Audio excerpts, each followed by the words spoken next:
It has been such a long year.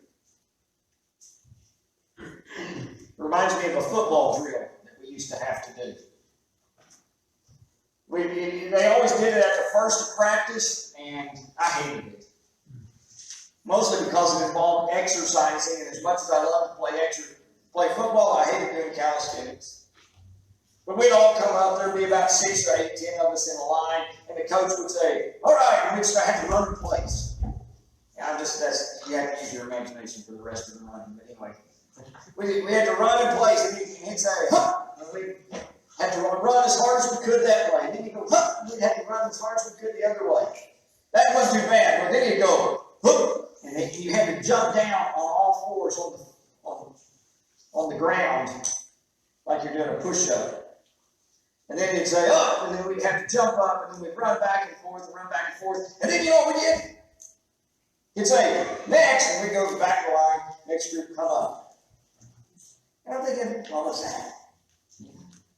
Then you knew you was at the final round of it because he would, at the end of it, instead of telling you to go get back in line, he would toss the ball over there.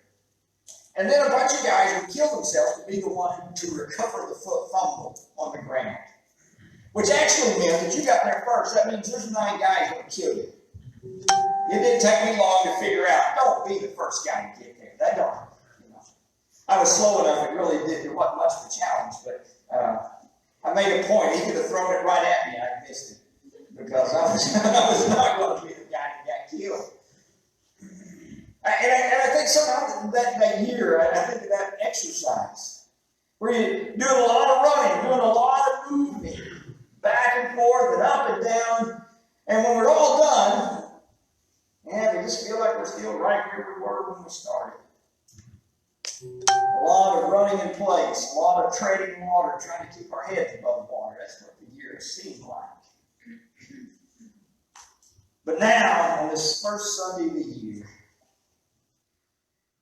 get a little breath of fresh air. And I kind of was thinking about this place right that's on the picture behind me. These are the plains of Kadesh Barnea. And you can see the plains. If you look in the far distance, you see a little streak of blue. That's the Jordan River. And on the other side of that river, we're looking from the east, looking towards the west. It's the Promised Land.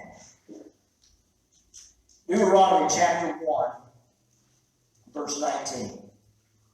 Then as the Lord our God commanded, we set out from Horeb and went toward the hill country of the Amorites through all the vast and dreadful wilderness that you have seen. And so we reached Kadesh Barnea. Then I said to you, you have reached the hill country of the Amorites, which the Lord our God is giving us. See, the Lord your God will give you the land. Go up and take possession of it as the Lord, the God of your ancestors, told you. Do not be afraid and do not be discouraged. We're on the banks of the Jordan, looking out on the land of Canaan. It had been a long time getting there. They had spent the last 40 years wandering around the wilderness, going one direction and then another, camping for a while, moving on.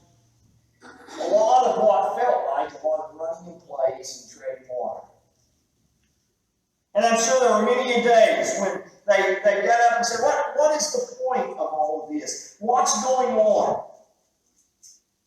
Why are we going through all of this? Is it ever going to end?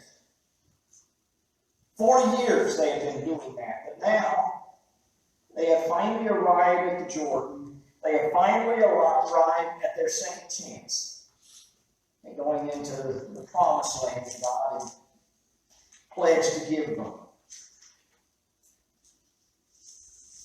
I know that feeling. I think you do too. This year has felt a little overwhelming at times. Lots of uncertainty.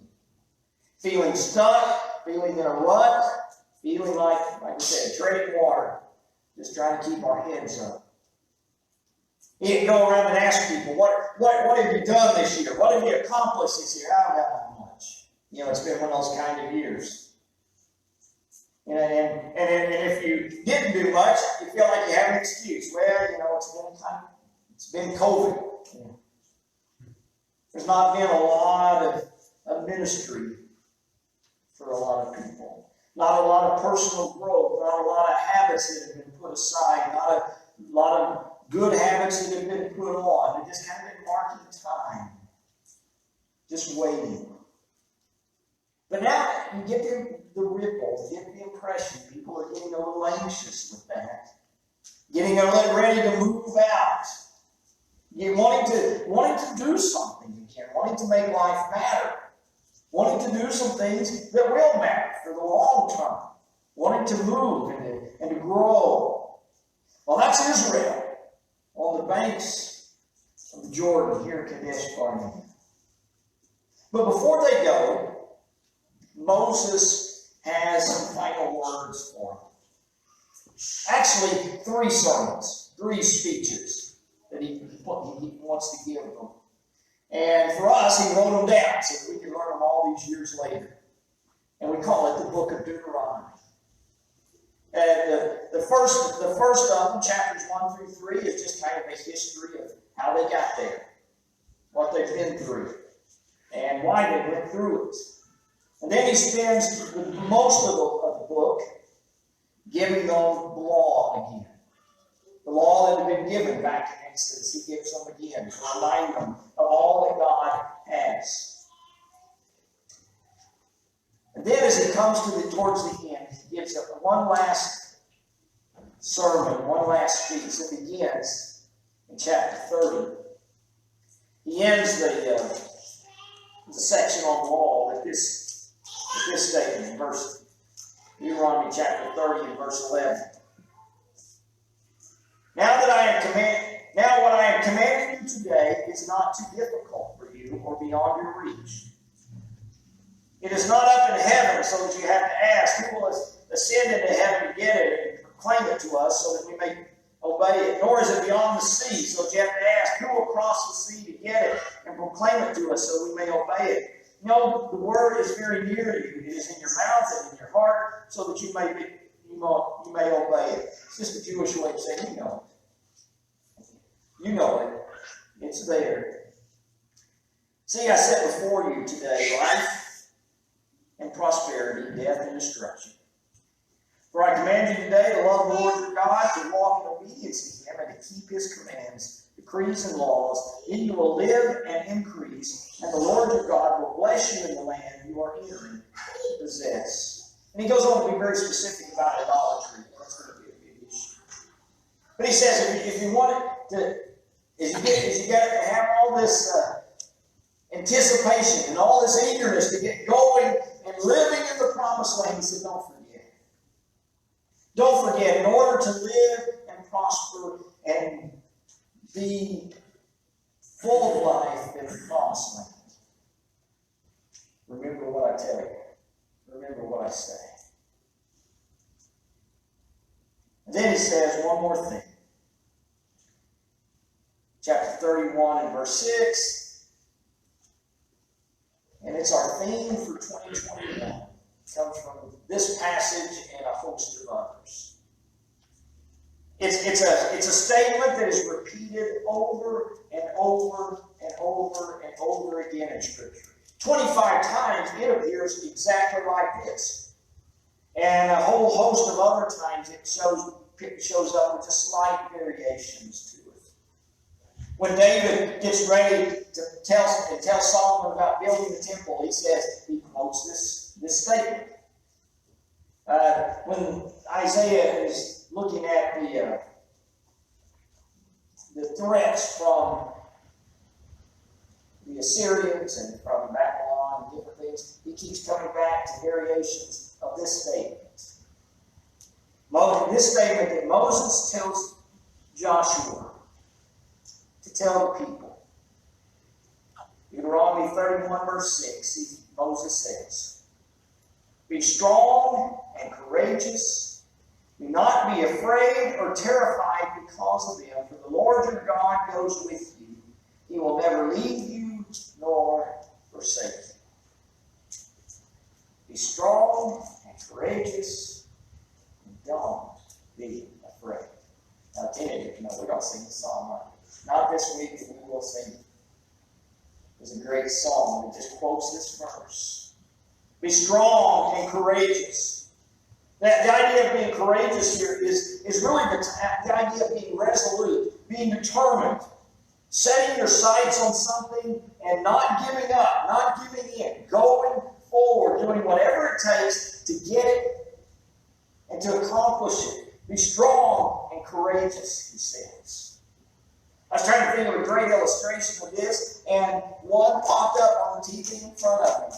I love listening to, that's the way I heard it. It's a podcast Mike Rowe does. And he has all these stories that have twisted endings, kind of like Paul Harvey's, the rest of the stories. And he was telling about Alan. Alan was an actor. You have seen him in a million movies. I went and looked up his credits did a search on Roku to look up his credits, and it goes for 3 or 4 pages. He has been in so many movies. And I think I didn't realize that. That's because he's never the star. Matter of fact, I can only find one poster in which his name is even listed. But he had acted with Errol Flynn. He had acted with Jimmy Stewart. In the golden age of movies, he was in all those movies. And the one that he was shooting that day was called Bullet for a Bad Man. It was a Western. Alan was a big guy. He could ride a horse pretty well. And so they used him all the time in Westerns. But he was frustrated that day because his job was to shoot the Indian that came running into town. And so he was behind a barrel in the old West town that they had built out in the mountains of Utah. And he had to shoot the Indian. But the Indian couldn't get it down. And they kept having to do take after take after take. Alan needed to get out of there. He had somewhere he had to be. At 9 o'clock the next morning, he had to be in Los Angeles. He didn't tell anybody with the company or anything, but he had to be in Los Angeles. And that's, he could get there in a few hours by car, but he didn't have a car. And so finally, when the director said, that's a wrap, Alan did the one thing he could do. He jumped on his horse. He jumped on his horse and rode 3 hours through the countryside to get to the main highway outside the mountains of Utah. There he turned the horse, took the bridle off, and patted on the rear, and knew the horse knows how to get back to the barn. So it took off back to the barn. Alan starts on the ride. 2 hours later, a semi picks him up. He rides the semi, gets all the way to Las Vegas, gets there 15 minutes too late to catch his flight. So he sits in a terminal in Las Vegas all night long. Finally gets a flight out early, about 7 o'clock the next morning. Gets to the studio right on 9 o'clock. And as Mike Rowe puts it, a skinny guy meets him. And he walks almost right in and does the audition to become Jonas Grumpy. That was the character's name. That his agent had told him he was just perfect for the role. Turns out he was right. And 50 years later, Alan has more TV time than any of the big stars that he ever acted with because of one role. They called him Jonas Grumpy in the pilot. As the series went on, though, they dropped the name and just called him the Skipper. Alan Hale got the role as the skipper for Gilligan's Island, and on his 3-hour tour turned into 50 years. But next time you see that, think about what it took. How easy would it have been just to say, I guess I missed that one. But he was determined. He was determined. To be courageous has the idea of being resolute, being determined, to going forward. Our theme this year is to be strong and courageous, to rise above the way things have been over the last few months, and be strong and courageous. We've had a long struggle. And what's ahead of us are some great blessings, some great opportunities. But it's going to take some courage. And so that's what we're praying for as we start out this year. Praying, Lord, open our eyes Let us see what it is that you have for us. What it is you want for us. We're ready to move out of the wilderness, Father. But we need the courage. We need the resolution. We need the strength. And so we're praying for courage and for boldness to go forward and claim that and lay hold of that for which God has laid hold of us. Let's pray. Our Father in heaven, we really have a lot of questions about the future and what it is you want us to do and the things that you would have us do. We ask, Father, that you would open our eyes, that we can see them, open our hearts to be passionate and to embrace them, and give us courage, resolution, and strength, and help us not to be afraid, Father, of the challenges and the changes that they require, but to trust that you walk with us every day, and then that we will have strength to do that. And when we think of this, we think of Jesus and how he lived that kind of life as he walked to the cross every day of his life and set his heart and his face to the cross and didn't turn back, that we might be blessed. And we ask that you give us that same kind of heart. In Jesus' name, amen. As a kid, did anybody ever dare you? I dare you to do this. Usually that wasn't a good thing, but they're not necessarily. And if it really was bad, then you got double dog dare. I'm not sure what double dog dare, how that differs from daring, but it does. I dare you. Have you ever dared yourself? Have you ever dared yourself? I challenge you. As you look out at what God has in front of you, or look out at how you can grow the kingdom this year, what you could do, put it in the form of a dare. Put your name there. Say, Danny, I dare you to, and you fill in the blank. Yeah, I mean, you can put your name in. What is it God calls you to do? What is it that you will dare yourself to do? We need people who will live there. It's going to be a challenging year. Most of everything that we do as a congregation has to be rebuilt because it's been down so long. Trey and I were just talking before services about he rebuilt an engine. Well, we got to rebuild the engine, so to speak, or rebuild a lot of the work that this congregation has existed on for generations. And it's going to take some daring. It's going to take some courage. It's going to take you and I both to do those things. And so maybe this morning, the way we start out the year is to dare and pray. Pray that God will open our eyes and we'll be daring enough to reach for it. Maybe that you need courage. That you need courage to do the things that God is calling you to do. To live out the dare that you are making to yourself. Be wonderful if we can pray with you. Pray for you in those matters. Whatever your need might be. That's what our church family is for.